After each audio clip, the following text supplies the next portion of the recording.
Welcome to Lakers News Fan Report, your ultimate destination for everything Los Angeles Lakers. This is where you get the real story, the insider perspectives, and the deep analysis that every true Lakers fan deserves. If you're passionate about purple and gold, you're home. The Lakers are experiencing something unprecedented right now. And I need you to really absorb what I'm about to tell you because this isn't just another storyline. This is a seismic shift in the foundation of our franchise, the kind of transformation that happens maybe once in a generation. We're witnessing the end of an era and the beginning of something entirely new. And honestly, I'm not sure everyone has fully grasped the magnitude of what's unfolding right before our eyes. Let me set the stage here. The Lakers are sitting at 15 wins and 4 losses after dismantling the New Orleans Pelicans this past Sunday. We're playing some of the best basketball in the Western Conference. Our offense is clicking, our defense has found its identity, and the energy inside Crypto.com arena is absolutely electric. But here's the thing that's been nagging at me, the detail that keeps me up at night analyzing tape and reading between the lines of every press conference. Our best player wasn't even on the court for that Pelicans victory. And it wasn't because of injury in the traditional sense.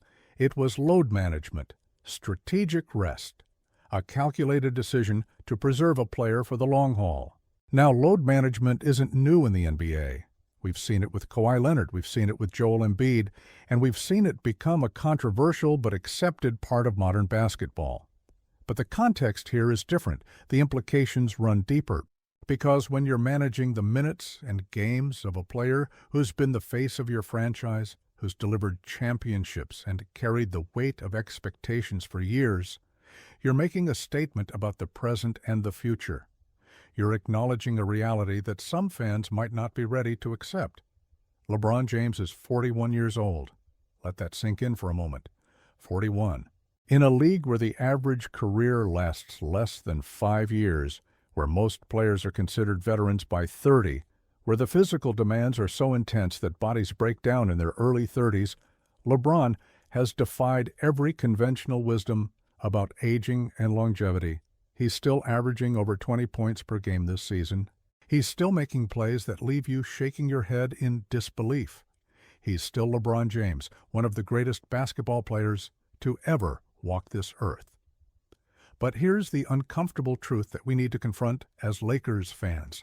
For the first time in his 2-decade career, LeBron is not the main guy. He's not the franchise cornerstone. He's not the player that every offensive set runs through. That role now belongs to someone else, someone younger, someone who represents the future rather than the glorious past. And that someone is Luka Doncic. When the Lakers pulled off that blockbuster trade back in February, sending Anthony Davis to Dallas in exchange for Doncic, the basketball world stopped. Nobody saw it coming. The speculation had been swirling for months about potential moves. But this was seismic. We traded away a player who had been instrumental in our championship run, a dominant two-way force who could take over games on both ends of the floor. And we did it to acquire a 26-year-old superstar who's already established himself as one of the 5 best players on the planet. The reaction was polarizing, to put it mildly. Some fans were devastated to lose AD. Others were ecstatic about landing Luka.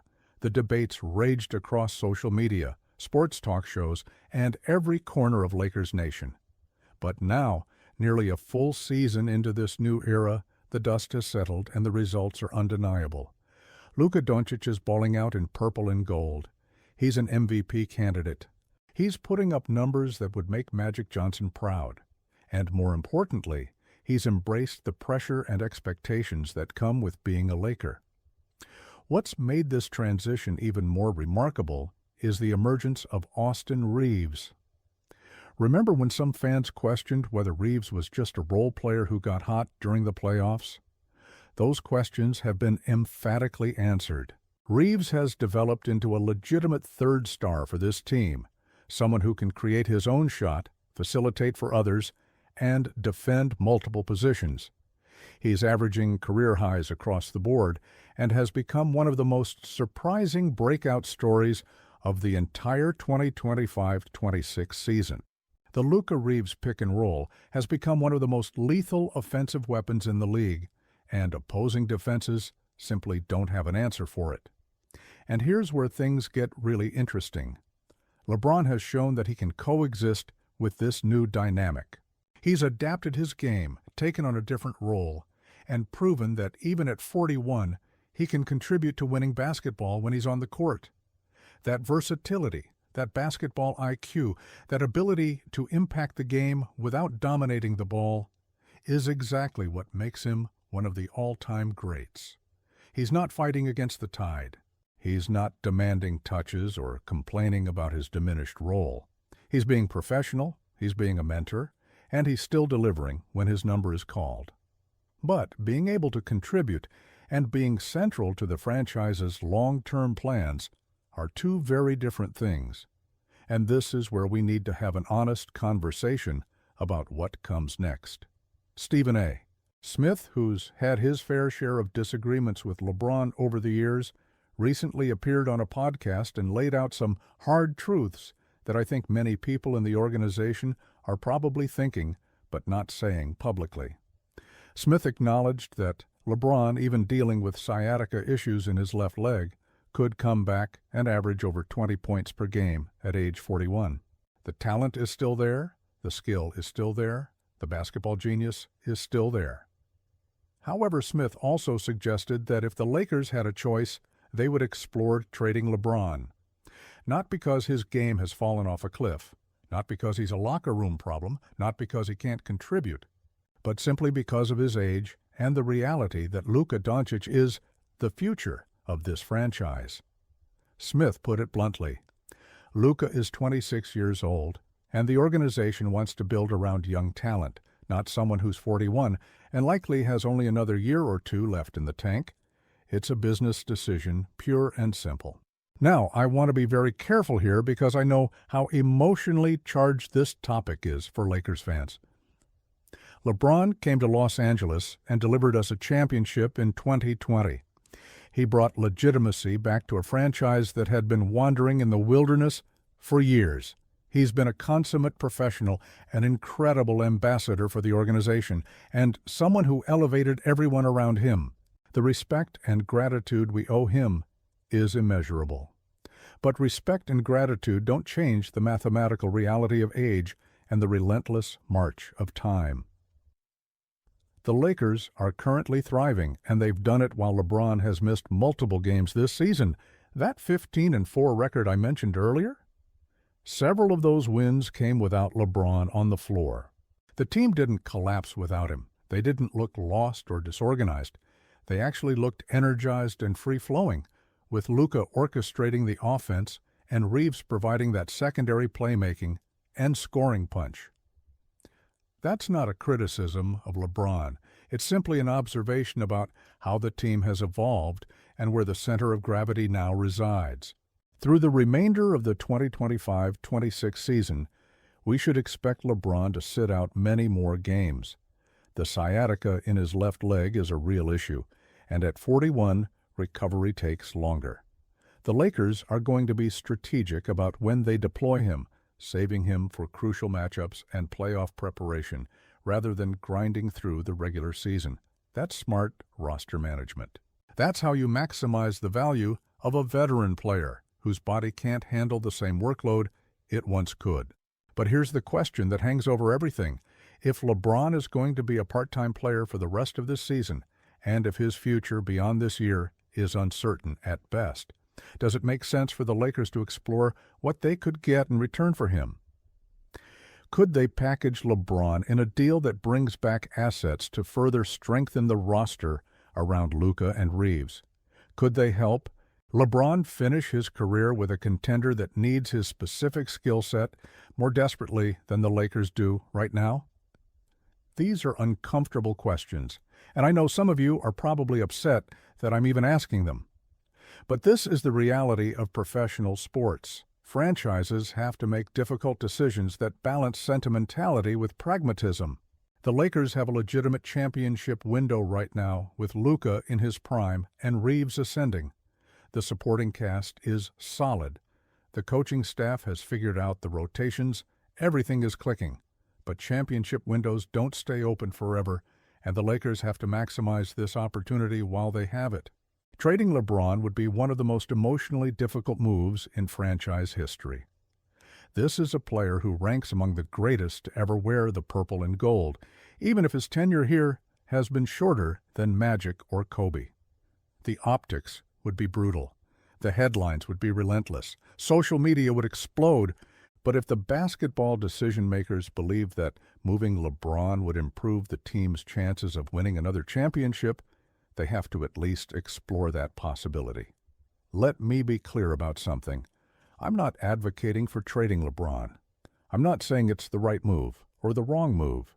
I'm simply acknowledging that it's a conversation that's probably happening behind closed doors, and as fans, we need to be prepared for any outcome.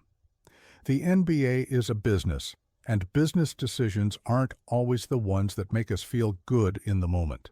What I am optimistic about is the future of this franchise, regardless of how the LeBron situation resolves itself. Luka Doncic is a generational talent who's going to be the face of the Lakers for the next decade if everything goes according to plan. Austin Reeves has proven he's not a fluke, but rather a legitimate building block. The supporting cast of role players has bought into their assignments and are executing at a high level. The Lakers are fun to watch again. The offense flows. The defense competes. This is a team that can make a deep playoff run. If LeBron finishes his career as a Laker, that would be a beautiful ending to an incredible story. He could ride off into the sunset with one more championship, cementing his legacy in Los Angeles forever.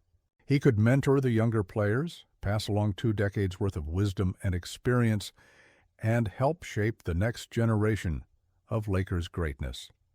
That would be the storybook ending that everyone wants. But if the Lakers decide to move in a different direction, if they trade LeBron to a contender that can offer him one more legitimate shot at a title, or if LeBron himself decides he wants to finish his career elsewhere, we have to respect that too. The man has earned the right to make whatever decision is best for him and his legacy. And Lakers fans, while we might be sad to see him go, should celebrate everything he brought to this organization and wish him nothing but the best.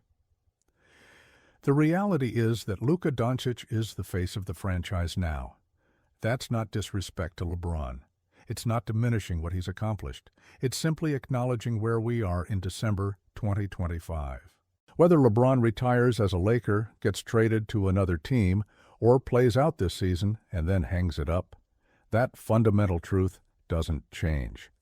The Lakers' future runs through Luka, and everything else is secondary to maximizing his prime years. I want to hear from you in the comments section because this is one of those topics where every fan is going to have a strong opinion. Do you think the Lakers should trade LeBron if the right offer comes along? Should they let him finish his career in purple and gold regardless of the basketball implications? How do you balance respect for what he's done with the pragmatic need to build the best possible team around Luka?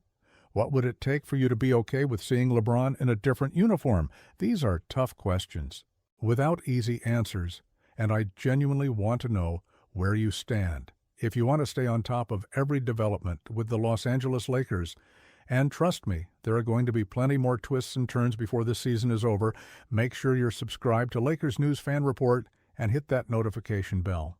This is where you get the honest analysis, the insider perspective, and the passionate coverage of a true Lakers fan who lives and breathes this team every single day. Share this video with your fellow Lakers faithful because we need to have these conversations as a community. Drop your thoughts in the comments, engage with other fans, and let's navigate this new era together. I'll see you in the next video with more breaking news and in-depth analysis. Lakers Nation, let's go!